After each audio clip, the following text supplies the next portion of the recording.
There are people outside my windows during blackouts. This began with my child. She was the first to spot them. I feel sorry for her. She was the first to feel the horror that my wife and I would soon feel for ourselves. It started about a week ago, and I'm not sure what to do. My wife Kimmy and I, along with our 6-year-old daughter Anna, reside in a modest 4-bedroom home in an area prone to semi-regular power outages. They usually last only a minute or two, making them more of a minor inconvenience than a serious concern.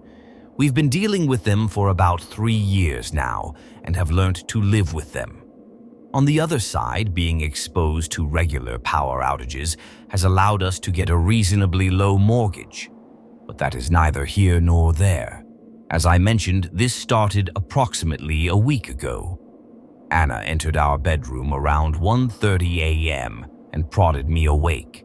I had to look at my phone to check the time because the clock on my bedside was always blinking 12 o'clock. We must have experienced a blackout. "What's wrong, sweetie?" I inquired, my reassuring tone thankfully outweighing the annoyance in my voice caused by being startled up. "There's a man outside and he won't stop looking in my window." My heart plummeted into my stomach, so I hurried out of bed and told my daughter to stay with mommy. I grabbed a baseball bat and dashed to her room, peeking out both windows and seeing no one. I made a circuit around my house in both ways, peering into the distance from every angle, and noticed nothing unusual. Just other houses on our block, our backyard as quiet as it could be, and the woods beyond our fence as calm as they had ever been. Convinced my daughter had had a bad dream, I promised her there was no one there and she could sleep in our bed that night. The next morning she inquired about the man outside her window again. I told her she'd had a nasty dream and not to worry about it.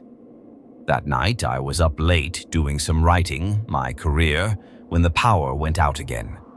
My laptop switched to battery mode, so I continued working.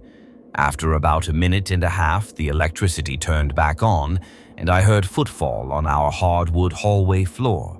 As I turned back, I saw my daughter stumble into my office, eyes filled with horror. She claimed that the same man and 2 other persons had approached her window and said, "They were gonna get you and mommy and save me for last." She was difficult to understand through her hysterical cries. I hurried around the house again, looking for anything that could explain why my kid was so terrified. I found nothing and left her sleep in our bed while I eventually fell asleep in my office. My wife woke me up in the morning, oblivious of what had happened the night before. I told her I had looked it out and there was nothing to worry about. She wasn't satisfied and decided to sleep in Anna's room that night.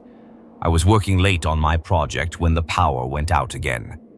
Now, when I say we have semi-regular blackouts, I mean maybe 3 or 4 times per week, and only for a minute or 2 at a time. We rarely got 2 in a row, and I doubt we ever had 1 3 nights in a row. This one lasted significantly shorter than the others. It lasted around 15 seconds, and 3 seconds before the electricity was restored, I heard my wife scream loudly.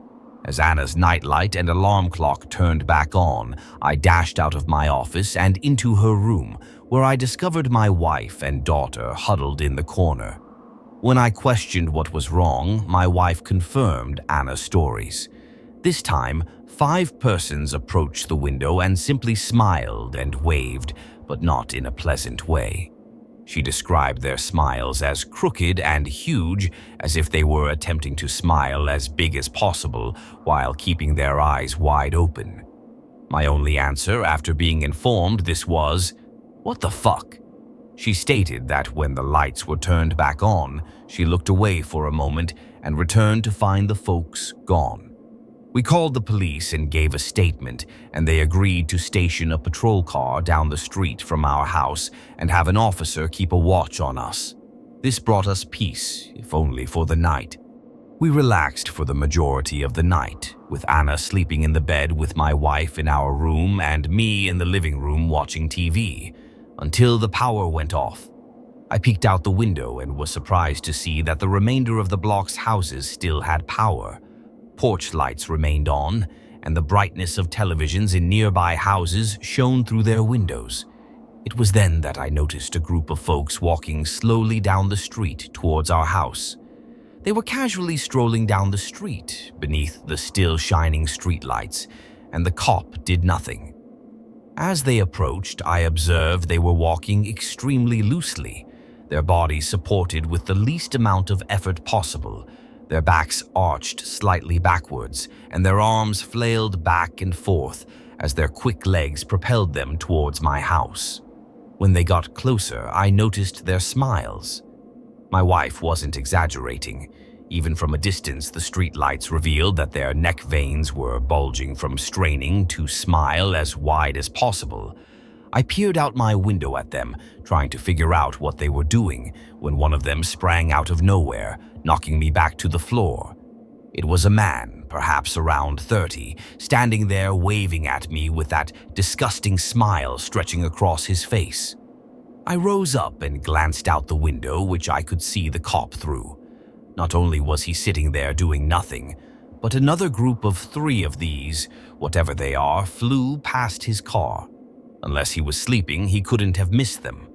They all converged on the sidewalk next to my front yard and lined up horizontally. Then, as if on cue, each one began their spooky trek towards my house, starting from the left and moving right. I was stuck in panic for a moment before snapping out of it. I ran down the corridor to my bedroom to ensure my family's safety. To my horror, my wife and kid were not in the bed where I had left them earlier. However, there were 2 of these freaks outside our bedroom windows. I screamed at the top of my lungs, "What the fuck did you do with my family?" Just then, the lights went back on and my wife and daughter emerged from our walk-in closet. They both hugged and cried, and I stood there in shock. I peeked out the window but saw no one. I pulled myself from the hug and dashed back into the living room. There was no one in sight for as far as the eye could see. I couldn't make sense of it. Armed with my baseball bat, I approached the police car. He was wide awake, sitting and listening to music. I inquired what he was doing there if he wasn't going to aid us. I mentioned that others had walked straight towards and past him, while he sat there doing nothing. He said he hadn't seen anyone and had been awake the entire time. He then told me to go back inside my house while he searched the neighborhood. I saw him drive away down the street, beaming his floodlight through every yard and side yard on the block. My family and I stayed awake in the living room for the rest of the night. Nothing happened during the next 2 nights, so we assumed that whatever was going on had gone. Nonetheless, I went to my father's house the day following the last incident and picked up the gun I had there, a .45 caliber Glock 37. Normally, my wife did not allow guns in the house, but given the events of the previous few nights, she made an exception for as long as we needed to cope with this. Last night, something happened again. It's already afternoon and my wife and daughter have gone to a motel about 5 minutes away from our home. I made sure they had a room on a higher floor than the first, and I respectfully urged hotel security to keep a close eye on the grounds that night, especially in case of a blackout. I've chosen to stay at home tonight so that I can do everything I can to figure out who I'm dealing with and what they want. Wish me luck. I followed the advice of several people and went to the hotel to stay with my wife and daughter. I will admit that bluster and machismo clouded my perception of what is genuinely important. That being said, I am incredibly grateful to you for pushing me to go to the hotel, as it was in fact risky. My issue now is, what if these entities are targeting one of us specifically? Anyway, I broke out of my nerve-induced resistance and chose to return to the hotel. It began on my drive. From my area, I can travel side streets all the way to the rear of the hotel, with the main street on the other side of the building. As I drove down the street, each street light I passed turned off. One by one, even with the moonlight, the darkness behind me appeared to swallow everything else. I sped up, but darkness caught up with me. I began to notice people wandering from the sidewalk to the middle of the roadway in that terrible, somewhat ridiculous flail. This simply informed me that whatever was going on was not limited to my home. These things walked down the street, waved, and dodged me as I swerved towards them. I arrived at the motel, but remembered I still needed to pick up the highly suggested, high-powered spotlights.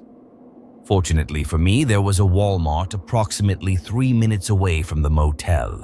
I made it there without incident and was in and out in about 5 minutes flat, with no interruptions from the stalkers of my worst fantasies. I finally arrived at the hotel and went up to the 4th level to meet with my family. When I knocked on the door, my wife answered, and I noticed my daughter passed out on the couch.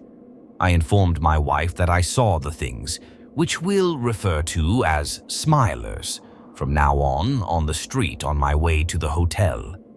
My wife informed me that nothing of worry had occurred at the motel. This provided me with much-needed tranquility, as I was becoming increasingly paranoid and fearful. My wife and I had fallen asleep on the couch, with our daughter on the wide lounge chair to our left. Around 3 a.m., I was startled up by a tapping sound coming from my proper bedroom. When I opened my eyes, I realized there had been a blackout. I hurriedly darted up, grabbed a flashlight, and entered the room. I shined the spotlight around the room, and when it was clear, I approached the drawn blinds. The only thing I could think of was how someone was knocking on a 4th-floor window with no balcony. I swiftly opened the blinds, revealing an empty window. I sighed with relief, then perked back up as I heard my wife loudly speak my name. I raced back into the living room and noticed movement in the gap between the drapes on the balcony door. I instructed my kid to shield her eyes and approached the window. I kept the beam aimed ahead as I approached the covered sliding glass door. When I got there, I pulled the curtains wide and shone the light directly on the 3 grinning people who stood before me. They did not seem to be affected at all. It was at this point, however, that I got a good look at them. They weren't clean, as in, their hair was ratty and twisted, they had trash in the corners of their mouths, and their clothes were ragged and ripped with dirt stains everywhere. Their teeth were unkempt, even for those who had all of their teeth. Men who wore facial hair did so without any sense of style. Beards were unruly and patchy. However, it was their eyes that caught my attention the most. Through the grime, each of their eyes shined brightly in the flashlight's reflection. I'm not sure how I didn't notice it before, but their eyes glistened in the darkness. They were captivating.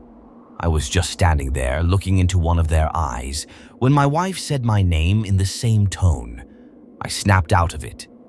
"Because it is time. You've been here long enough, and now it is time for you to truly return home." Come home? I didn't know what she was talking about. Just as I was ready to respond, every one of their heads shifted to the left, looking beyond me at something in our room. I looked behind me and noticed a pair of blazing eyes in the bedroom. It had tapped the window from within. I had no idea where it could have gone after tapping without my knowledge. My wife shrieked, and I ran to close the door on this smiling intruder, just as it took a stride toward us. Just then, the electricity went back on. The microwave beeped, alerting me to this, and just like that, the smilers on the balcony vanished. I kept the bedroom door locked anyhow. I told my wife we needed to leave the region. They seemed to only show up during the blackouts. I was not sure if they could control the blackouts themselves, but it didn't appear so. Otherwise, why wouldn't they just do what they came to do in one go? We agreed that we weren't secure in the hotel longer and packed our belongings. On our way out, the clerk who had checked us in questioned what was going on. I'm not sure what I said, but it was something about the blackout. His response to me was, "What blackout?" I did not pause to explain. Before fleeing, I felt it would be a good idea to check on our house to see if anything had happened while we were gone. As we drove along, we noticed the front door and every window on the first level were wide open. All of the lights were turned off inside, but I could see the glow of the display on the electrical components in the living room from the road, so it wasn't a blackout. I know I left a couple lights on before leaving. Instead of stopping to explore, we kept driving toward the interstate. We had been on the road for several hours, headed east. We haven't seen anything yet, but it isn't night time. If I can find out anything, I'll publish an update tomorrow. Please wish myself and my family luck. I have a hunch we will need it. I suppose I was a little cryptic last night when I mentioned we'd been on the road. I believe I became paranoid after hearing that we could be traced. Therefore, I did not reveal where we were heading. We arrived at my in-laws' cabin approximately 3 hours after I blogged last night. It is located in the woods, and while this may seem dumb, I thought it would be a good spot to go because there are 4 generators there. We stopped at Walmart again to load up on food, flashlights, though I now know they don't affect the Smilers, water and other random goods, and I purchased 2 large hunting knives. As someone once remarked, knives never run out of bullets. We didn't pass somewhere that sold ammunition, otherwise I would have stopped and bought as much as I could carry. We arrived at the cabin at 9 p.m. last night, so we were already prepared for something to happen. We put our daughter to sleep in the cabin's family room and stayed with her. I carried 2 generators into the room with us, so they could be used in the case of a Smiler-induced blackout. We kept all of the blinds closed except one, which was merely so I could see one of these things thrashing around towards us before it noticed us. The woods were pitch black beyond the solitary beam of light that shone through the open window. The silence around us was too unsettling to bear, so I put a DVD in the player to provide some background noise while my wife and I waited to see what would happen to us tonight. I awoke around 12:30. I must have dozed off while sitting with my wife, who was also asleep. The power remained on, but the lights flickered. I discreetly stood up and gazed out the window. I initially saw nothing, but then, in the distance, 2 extremely small spheres of light appeared. They remained still for a moment before beginning to bounce up and down. Then, just a foot distant from them, 2 more appeared, followed by 2 more. There must have been 40 of these lights, each starting as calm as possible before lightly bouncing up and down. Then I noticed they were getting bigger as they bounced. Then I realized they weren't just getting bigger, they were getting closer. They were the Smiler's eyes. I couldn't see their bodies in the darkness of night, but their eyes shone like 4th of July sparklers as they approached. Finally, I spotted the first one's shadow, which was much larger than anything I'd seen before. Shortly after, the remainder came into view. I woke up my wife and told her to safeguard our daughter. Then the lights went out. I instantly started the generator and connected the lights to it. When I peeked out the window, the Smilers had stopped advancing. They suddenly let out a deafening shout of laughter, as if someone had just told them the best joke they had ever heard. In the midst of this, the generator turned off. I scrambled to start the other one, but it only revved and never turned over. They somehow prevented the use of the generators. I felt like this was it. I felt as if they had us imprisoned and that this was the end of the road. I took out my phone to perhaps, as you advised, take pictures for documentation and possibly leave something to let anyone know what happened to us. I began capturing pictures using my phone's flash. I basically just mashed the screen repeatedly, taking as many as possible. The frightening part was that with each flash, I could see them properly, and every time I took a picture, they were in a different stance, each one unique from the last. It was very terrifying. They immediately let out another shrieking laugh, which startled me so much that I dropped the phone on the couch where I was shooting pictures. I picked it up, and as I looked back out the window, there was a female Smiler waving wildly at me. We heard all of the glass around us crack, all at the exact same time. I swung around, but because to the darkness, I could barely see creatures crawling through the closed curtains. Their bodies moved, for lack of a better phrase, lazily. They sort of hurled themselves over the divider through which the glass no longer existed, then flailed their limbs over. Fortunately, it took them a long time to get through. I returned my gaze to the window in front of which I had previously stood, and for the first time I noticed a different expression on a smiler's face. She had a surprised expression on her face, arched eyebrows, and a palm over her lips. It seemed snarky, though.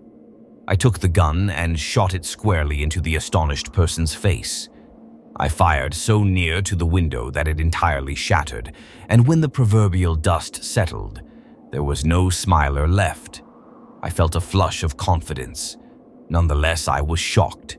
I had never murdered anything in my life before. I returned to reality as I heard my wife softly speak my name. I turned around and saw the woman's smiler there in front of me, but she wasn't smiling.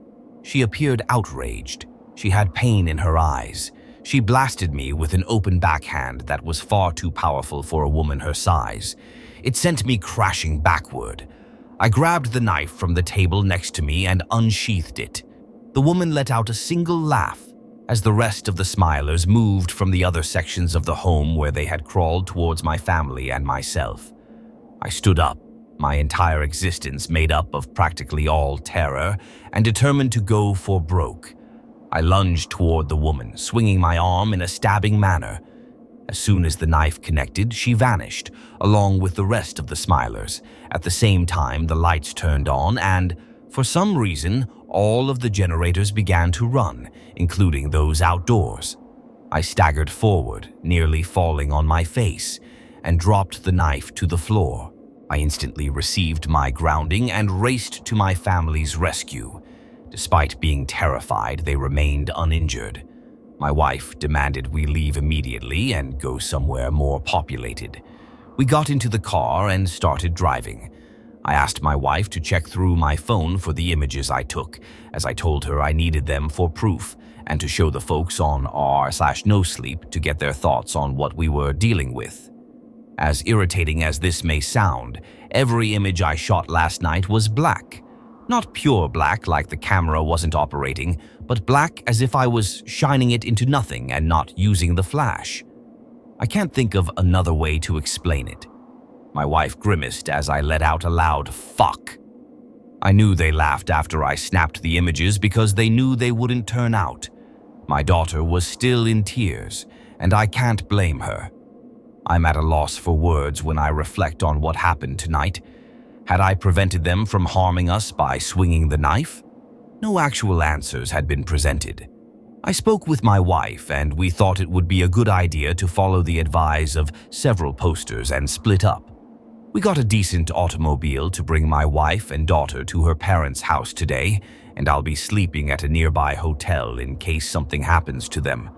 I've also contacted a paranormal researcher who has volunteered to meet me at my hotel and remain with me for the night in the hopes of witnessing what has happened. Furthermore, because I emphasized the severity of the situation, he stated that he would prioritize my case and conduct some brief investigation on my family and home before meeting with me. I will offer further information about what I and the researcher discussed, as well as any relevant incidents that may occur. I appreciate everyone's advice. I have taken each and every comment seriously and will continue to do so, so please share any suggestions or tricks you may have. I'm already blaming myself for forgetting to salt the cabin's doors and windows. It was a dumb mistake given the gravity of the situation. I'll post again tomorrow, God willing. Okay, I have a few things to report today. Actually, first I need to clear something up. Walmart does not sell ammunition in my area. I assumed it went without saying that if they did, I would have purchased them while I was there. Now that it has been addressed, let me move on to the main topic. Last night, a paranormal researcher came to stay with me at the hotel, and to my astonishment, he brought along a priest. I chose a first-floor room since I understood that being on a different floor would not prevent the smilers from approaching me. I maintained in constant communication with my wife, who, as you'll soon discover, did not spend the night at her parents' house. The researcher, Paul, provided me an overview of what I was dealing with. And I have to say, some of you killed it. Because it was still daylight, he believed that we could discuss the matter at the hotel while we were already there, and then we would return to our house. One commenter stated the home was a threshold, and he was correct. The priest and Paul agreed that if we were going to get to the bottom of this, we should start with the only location these things couldn't seem to get inside. He transmitted facts to me based on his understanding of the paranormal. We were dealing with a Skinwalker or ghost combination. They live in recently buried bodies, which explains their nasty appearance. The question of what they want with my family and me remains open. Father John, the priest, inquired whether someone in either of our families had lately died, to which we replied that no one had. I had my wife on speakerphone while we discussed this. The only conclusion we could draw was that the Smilers had confused us for another family. It was a bit of a cop-out, but at least it was something. We returned home after an hour-long trip. When we arrived, the doors were closed and all of the blinds were drawn, which was a change from the previous time I saw my house. It was almost dusk, so we dashed into the house and double-checked the power before proceeding past the entryway. The first thing Father John and Paul did was go around and unplug anything that could be utilized as a source of light. This includes almost everything that was hooked in. Next, Father John salted all of the entryways. Again, I felt silly for not doing this at the cabin. I simply think that with all of the hubbub, I should be allowed a slip-up or two. I've never dealt with anything like this before, okay? While Father John salted, Paul, I, and my wife placed approximately 150 candles throughout the house. My daughter sat on the couch viewing a DVD using a portable DVD player. She understood it would have to be turned off when it got dark. We were following a commenter's advice that the Smilers run on electricity.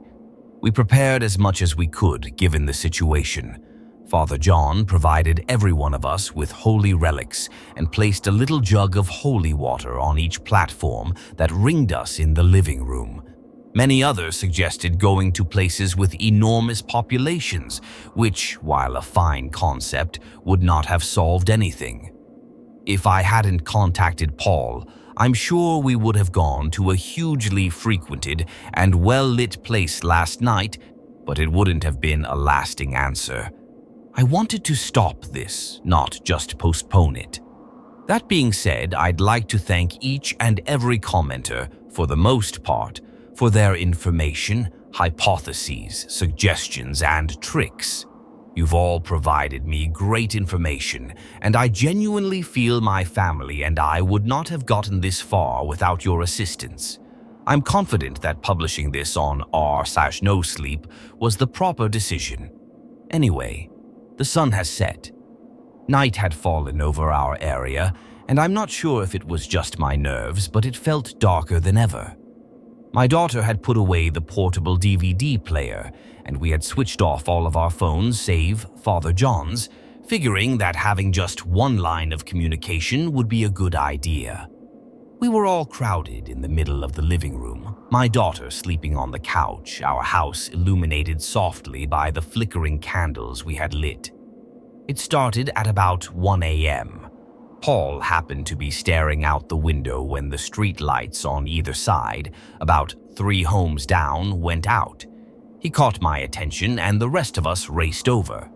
The next set of lights went out. We finally got to see them between this set and the next.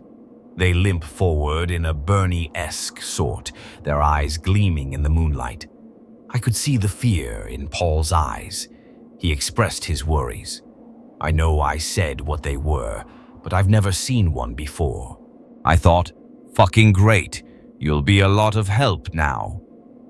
Maybe it was selfish, but it angered me that he was about as skilled with these things as I was, but at least he could see them. I dispatched my wife to protect our daughter. Throughout it all, their safety was my #1 priority, whether it appeared to be or not. As they neared, I found myself transfixed again, my gaze focused on one of theirs. Father John shook me, and we went to the center of the room, nervously waiting for them to arrive at the house. Unfortunately, we couldn't do much on offense. While they flailed their way towards us, I confirmed that Paul and Father John had seen them before, asking why the cop couldn't. Father John and Paul came to the conclusion that the house itself is what allows others other than myself and my family to view them. Another semi-answer. I asked Paul if he had any information on the house, and he stated he just had time to perform a cursory Google search on the property and couldn't dive any further into its history or previous residents. I felt like it was where the answer lay. They eventually made it to the yard, where they stopped walking and began waving, laughing the entire while. All save one. The female had burst out laughing the night before. She simply stood there, back arched, arms dangling behind her. She was expressionless. She hobbled up to the front door and knocked. As if she were a UPS driver, she just knocked on the door. Neither of us moved. She then hammered on the door and continued beating, and didn't stop until my wife yelled, "What?" We were met with quiet until the woman's smile broke through. "It's time for you to go," Father John replied. "This isn't your home. This family does not owe you anything. Be gone." The smiler gave forth the same shrill chuckle I had heard the night before. It was terrifying, and the sound will never leave my mind. The other smilers crept up to the windows, all except one of which were covered with curtains. They began hammering on the windows but did not break them. Now that I think about it, their walk seemed less exaggerated than it usually is. Normally, I suppose whoever claimed it was correct. They do indeed feed off of power. They pathetically knocked on the windows while their female leader issued a warning. "You cannot keep him out of where he belongs forever." Father John inquired who, and then it ended. The smilers were gone and the streetlights went back on. We all let out a deep sigh of relief. But once again, I was left with more questions than answers. Why was it time for us to leave? Who was I keeping out of where he should be? I felt the answers could be found in the house's past. I now have a deep affection for my wife. She and my daughter are my everything. Despite the warnings I gave her, she made a bad, no stupid-ass decision. For whatever reason, she stepped up and opened the front door, presumably to check the porch and ensure the female smiler was no longer present. Do not ask me why. I'll never know what drove her to do something so fucking foolish. When she turned the knob, Father John shouted, "No!" However, it was too late. The door burst open, pinning itself against the wall behind it, and the street lights went out again. There stood the female smiler, but she was not smiling. She appeared rabid. She was breathing heavily. Her eyes were bulging out of her head, and her hands were clenched as she leaned forward for the first time I'd ever seen a smiling person do. She stared down at the salted archway. "Move the salt, and we will show you mercy." "Mercy for what? What have they done?" Father John cried, holding out a rosary. He moved closer, and his presence appeared to have an effect on the smiler, who resumed her customary stance, back arched backwards and arms hanging. "We have been nice enough. You have been the one to take issue," she said, raising her arm and pointing her filthy finger at me. It was all I could think. "No shit, I took issue. Dirty ghost zombie demon limp walker assholes have been trying to take my family to do God knows what with." Father John replied, "You will not haunt this family into submission." She stood still for a time before opening her huge mouth to respond, but as she started to say her first words, every candle in the house went out and she disappeared, right in front of our eyes, like if someone had flipped a switch.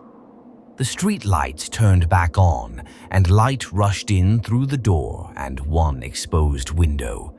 Neither of us could move. We all remained where we were for what seemed like an eternity. The sound of my daughter weeping shattered the silence, and my wife came over to console her. The three of us men reconvened in the center of the living room, and it was clear.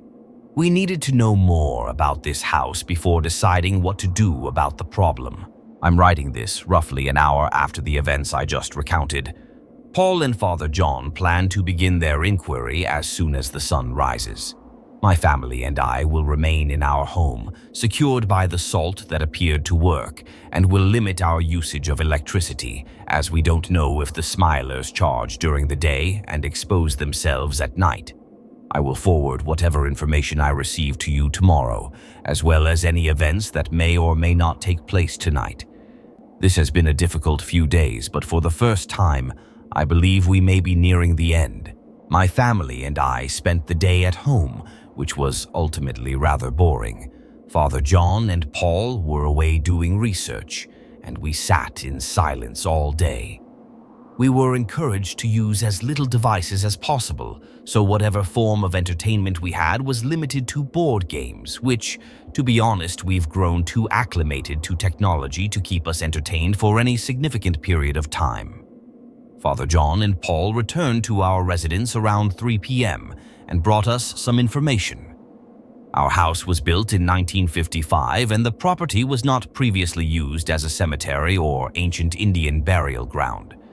The problem stems from a previous resident. When we got the house, we realized it hadn't been lived in for a long time, almost a decade. The realtor attributed this to the area's constant outages. Apparently, houses in that neighborhood had been vacant for a long time before someone decided they could live with the blackouts. The final occupants of the residence were Lee Ruschel, pronounced Rickel, and his wife and daughter. Lee and his wife Georgia were older, and their daughter Carrie Ann lived with them to care for them in their old age. With this information, Father John and Paul were able to investigate the occupants. Lee had Hodgkin's lymphoma, but was an active part of the church community. When there was a problem with his Social Security, other church members got together to take up his mortgage for nearly a year. Lee appeared to be a well-liked man, but what they read to me suggested that he had a darker side. His wife and daughter had been hospitalized multiple times in their lives for injuries that appeared to be the result of domestic abuse. On the exterior, everything appeared to be in order. His wife was devoted, and their daughter was caring. Despite their issues, it appeared that they were a close-knit family. Lee died of his condition in the residence in 1992. It wasn't specified in which room, but it was something. Georgia and Carrie Ann spent the next year together in the house, where they supposedly became extensively interested in seances and communicating with the dead in an attempt to locate Lee. This information was discovered following a small fire in the kitchen caused by the usage of candles during one of the seances. The realtor told us of the fire, but did not identify the reason, only that it was caused by candles. We didn't think much of it. It had been corrected, so we didn't give it another consideration. Georgia died of natural causes at a city hospital in late 1993. For the following 6 months, Carrie Ann lived alone in the house, which served as the location of numerous contacts with the deceased. Carrie Ann moved away for unclear reasons, leaving the house vacant until we purchased it in late 2013. Carrie Ann committed herself last week and was buried in the cemetery in the same plot as her parents. Father John and Paul then shared their perspectives on the problem. They believe that with Carrie Ann's death, the Ruschel family has reunited and wants their home back. We considered when I first heard the phrase, "You've been here long enough, it's time to come home," and concluded that those were two independent statements, as in, "You and your family have been here long enough. It is time for us to return home." I understand this is a long shot, but it would match the scenario if true. When they suddenly became violent, it is believed that it was owing to my reluctance to let them in. I misinterpreted their kind smile and wave. When we left the house, they knew we'd return, so they showed up at the hotel and then the cabin to encourage us to leave permanently. It appears that when I fired the smiler through the window, they became agitated. So they shattered all the windows, walked in, and prepared to attack. We believe that due to the cabin's restricted energy supply, they were unable to resist against the knife attack. Therefore, they vanished when I attempted to stab the woman's smiler.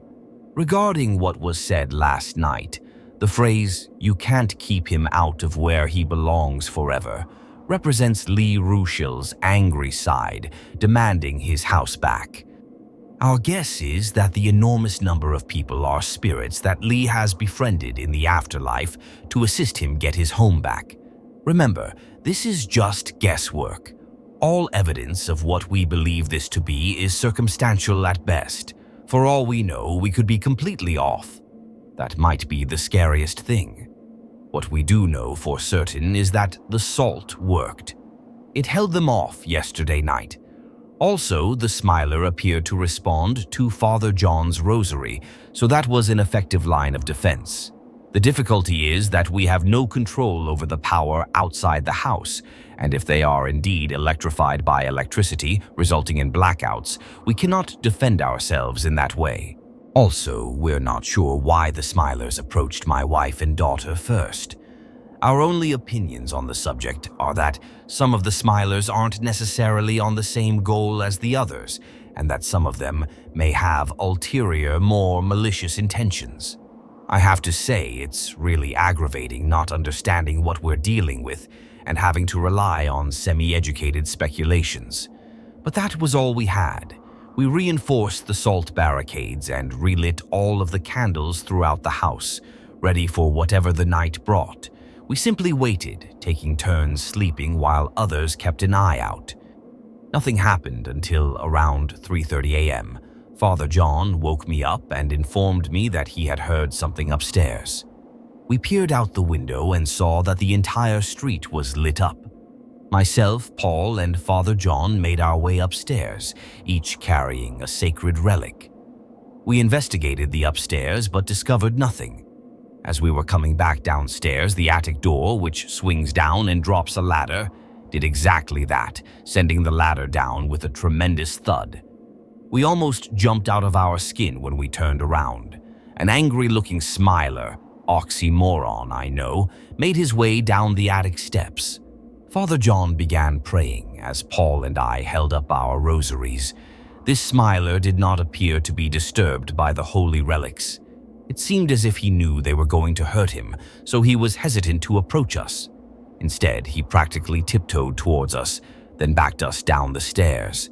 I finally said, "What do you want?" And it simply started muttering incoherently. Just then, 2 more smilers tumbled down the attic stairs, as if they had fallen. They rose to their feet and went rapidly behind their enraged friend. Suddenly, the smiler behind the one slowly approaching us pushed the one closest to us right into us.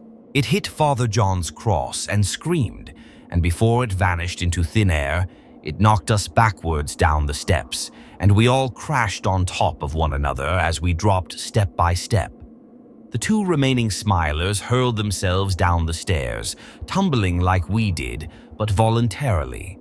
They landed at our feet and stood back up as if nothing had happened. They ignored us because we were at the foot of the steps, writhing in pain and too disturbed up to realize what was going on. My wife shrieked when she saw me. One smiler went straight for the front door, while the other went for a side window in the room across the living room.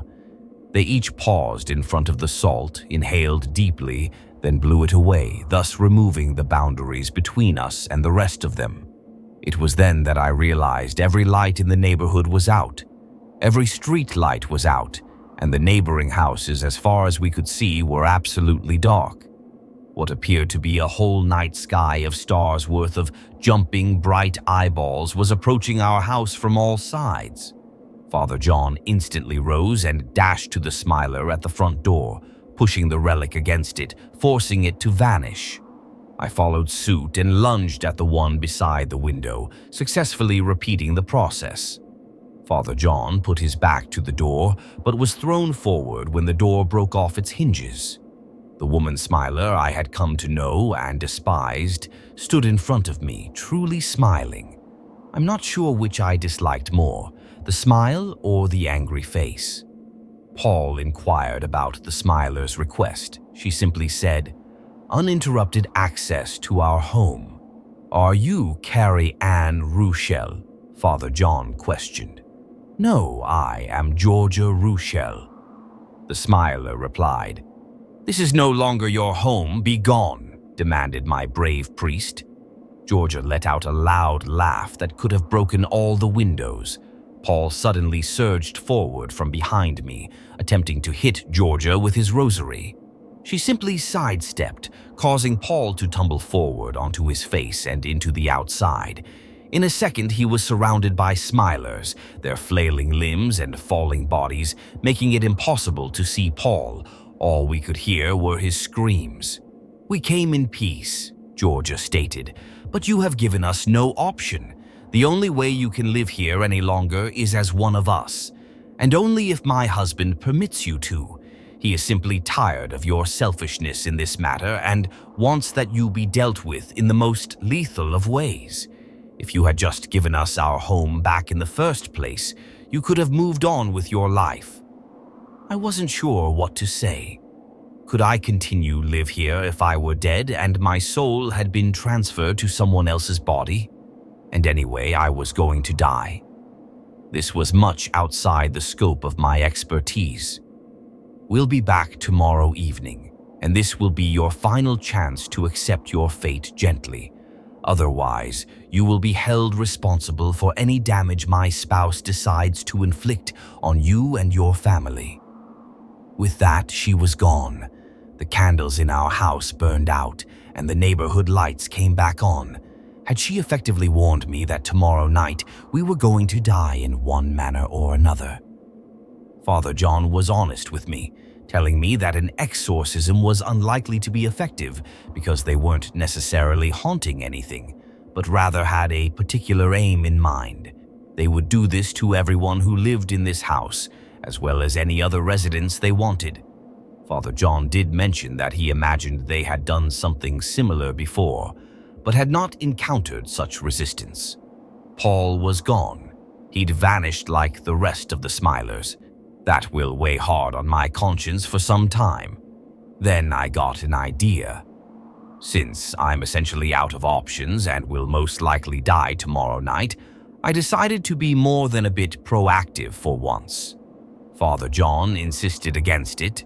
My wife despises the notion, and my kid is afraid, but I'm just thinking, fuck them. I'll do whatever it takes to keep my family safe. I'm on my way home with 5 gallons of gas. To be clear, I was at my wit's end. This whole issue has been driving me nuts. I can't fight these creatures. I can hardly defend myself against them. I'd been effectively condemned by the de facto matriarch of what I thought was mine and my family's house. I wasn't sure what else to do. Father John blessed our house several times during the day and prayed with my family and me as we lamented the death of Paul, who lost his life trying to keep us safe. I shall never forget the sight of the swarm surrounding Paul. I'm still not sure what they did to him, whether they ate him or tore him apart, but whatever it was, it hurt. As much as I'll never forget the visual part of the attack, it's the auditory anguish of his agonizing screams that will haunt me till the rest of my life. We followed the advice of a few commenters this time. For starters, we turned off the main power source to the house. We then salted all of the windows and doors again, making sure not to forget the attic or basement windows. We had a plan for what we were going to do, which took some subtlety. Father John gathered a collection of sacred relics and placed them in various locations throughout the home, as well as salt jars on preset posts. We then equipped ourselves with many salt tubes the size of a toilet paper roll, which we carried in our pockets. My wife remained nearly silent throughout. I could tell this was having a significant emotional impact on her. I only wanted to protect her and my daughter. The gas tanks were sitting idle in our kitchen, and I still wasn't sure what the idea was with them.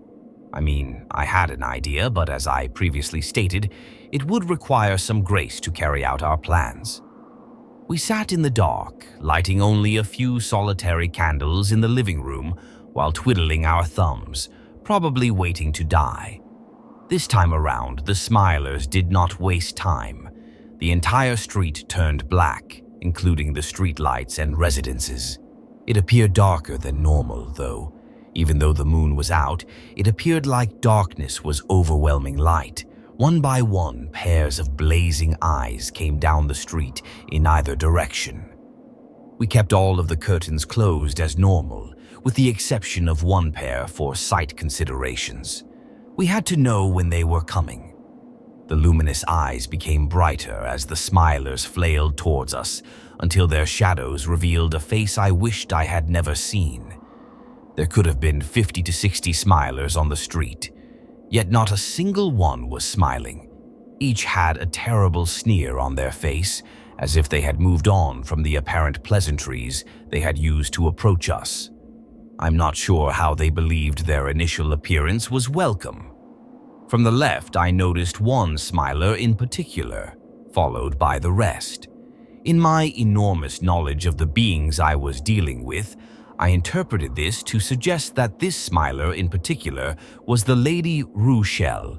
Then, as far as I could tell from a distance, behind the group that was paraded around her, was a male Smiler, larger than I'd ever seen before, who, while still flailing about as he moved, appeared to have a much smoother and more connected way of moving about him. While the Smilers I'd seen up to this point had such an exaggerated method of getting where they needed to go, as if they were being directed by a marionette, this larger fellow went around like a stumbling drunk. I know they don't sound very different, but believe me, there is a big difference. I instantly realized the link and informed Father John that I was very certain that Lee Ruschel would be joining the show. We armed ourselves with holy relics and approached the location where my front door was propped up against the door frame after being broken off its hinges the night before. It seemed like an eternity as they made their way down the street. Georgia burst out in shrieking, hysterical laughter as they approached our property. They continued to speak as they approached. "I must admit I'm astonished to see you here. However, we could have found you anywhere." Before I could absorb what was stated, Father John spoke out. "We wish to come to an agreement," he shouted at the top of his lungs. Georgia responded by mimicking her first laugh, which was followed by a new, much deeper laugh. "My husband wants to meet the man who denied his extended hand," Georgia announced. I still couldn't get over the fact that she assumed we'd seen them for the first time and said, "Oh, what's up?" nonchalantly. "I didn't mean to insult anyone. I wasn't sure what you wanted. All I wanted to do was protect my family." "We will gladly leave," I yelled, seeking to reach some sort of understanding. I received no response. I waited there, breathing deeply, waiting for a reaction. After about 30 seconds of silence, I peered through a crevice between the propped-up door and its frame. Georgia and Lee Ruschel both gave me a glare, and I jumped back. There was something in the Smiler's eyes that captured me from the moment I gazed into them. I broke my stare and took a step back, pushing the door away from the frame and confronting the enemy once and for all. "We'll depart." "Please," I pleaded. "Your resilience inspires me. I cannot simply end your existence. I would require you to join my group. Move the salt. This family has done nothing to you," Father John explained. "They were simply frightened by your abrupt appearance and—" Lee Ruschel cut him off with a low-pitched yet extremely loud snarl. I assume this was because he didn't want a holy guy to speak to him. "I have made a decision. Now remove the salt. There is no place you may go where I will not send my minions to find you." There was a tight pause that seemed to last a lifetime. My eyes welled up with tears as I looked over at my terrified wife and daughter in the living room. This was it. "May I have a private moment with my wife and child?" I kindly inquired. "Remove the salt and place the crosses you've equipped yourselves with. Then you can do as you choose." I reluctantly slid my foot across the salt, wiping it away in all directions. Each of the four of us moved our sacred treasures across the floor, away from the Ruschels. Lee, Georgia, and a third Smiler, who hadn't yet spoken and I hadn't seen, hobbled in. I assumed this was Carrie Ann. Lee replied in a repulsively arrogant tone, "Home sweet home. You will have your moment here in front of us. Then we'll begin the evening." The Ruschels took a peek about their new old house, making sure not to go too far from us. "Father, pray with us," I all but demanded. The four of us huddled just feet away from our soon-to-be killers. I guess I didn't know what they were going to do to us, but I knew it wouldn't go well. I only hoped it would be quick. I couldn't bear the thought that my precious kid could be about to experience the same unclear fate as Paul. I whispered to everyone. "I just saw Brian pass via the rear entrance. As soon as he gets to the front, we'll leave." Father John mumbled a prayer as I kept my gaze fixed on the side window of the home, expecting to see a shadow run by. It felt like it took forever, but it occurred. I waited another 2 seconds before whispering, "Go." We began a slow-motion run through the hall and into the kitchen. Behind us, I heard a yell from someone I imagined was Lee. Neither of us hesitated. We arrived at the kitchen, which had the rear entrance. I had left the caps free on the gas containers and quickly toppled all 5 over, filling the kitchen and hallway with the noxious stuff. Father John flung the back door wide and we tumbled out. The Ruschels were close behind us, but they stopped at the doorway and stumbled back into the kitchen. "What have you done?" Lee demanded to know. I didn't even think to respond before igniting a book of matches and tossing it into the kitchen, lighting the house on fire. We dashed around to the front yard, avoiding Smilers who appeared to be staring at something we couldn't see. Father John, of course, saw nothing as he was no longer in the house. We arrived to the front yard to meet Brian, Paul's brother. A paranormal enthusiast, but not a professional, had volunteered to assist us. As the fire burned throughout the house, a small explosion lit up the sky toward the back. My wife went back and started the stove while I was talking to the Ruschels. It wasn't enough to produce an instant detonation as we had intended, but it did assist spread the fire faster than it would have otherwise. Brian's role in our plan was critical. While I talked to the Ruschels and had a moment with my family and Father John, Brian ran about the house, pouring out the 2 gallons of blessed salt water Father John had given him earlier in the day. That's what kept the Ruschels inside the house. As I heard roars and ear-shattering cries from inside the home, the remainder of the Smilers stood there, and before we could blink, all but 3 or 4 of them had vanished. The remaining Smilers simply spun around and flailed in all directions, away from us. We don't know who these lucky survivors were or why they didn't disappear with the rest, but I'm guessing they weren't directly connected to the Ruschels or their purpose. Again, this is pure speculation. I doubt I will ever know for certain. We all went in our cars and drove away without waiting for the rest of the home to burn down, but not before the roars and cries from within faded. I am currently in a place roughly 80 miles from our home. We got a call telling us that our house was on fire. I mentioned that we were on vacation and that this was a surprise to us. I had just hoped that none of my neighbors saw us drive away, but I'm sure I'm not that lucky. I have an idea of what I'm going to tell the cops about why there was an obvious gasoline-fueled fire at my house, which I'm not going to put here. If you have any questions about our current situation as a result of these events, please private contact me and I will react as soon as possible. I have a sneaking sense that we will be quite busy in the future. Both myself, my wife and daughter, Father John, and I'm sure Paul would like to thank everyone who took the time to read about our situation, especially those who went so far as to give potential remedies, and to those who feel slighted in any way because we did not do what you said. Please try to understand what we were going through. I can guarantee you that this has not been my most sensible week. I was doing what I thought was best for my family and myself. And if, God forbid, you ever find yourself in a position of this magnitude, you might understand some of the obviously illogical things I did and why. I have no doubt that without the r/Nosleep group, my family and I would not be here, and I certainly would not be able to recount the events of the last 6 days. I'm extremely humbled that you placed so much trust in my words and found it within yourself to contribute. This could all have gone far worse, I'm sure.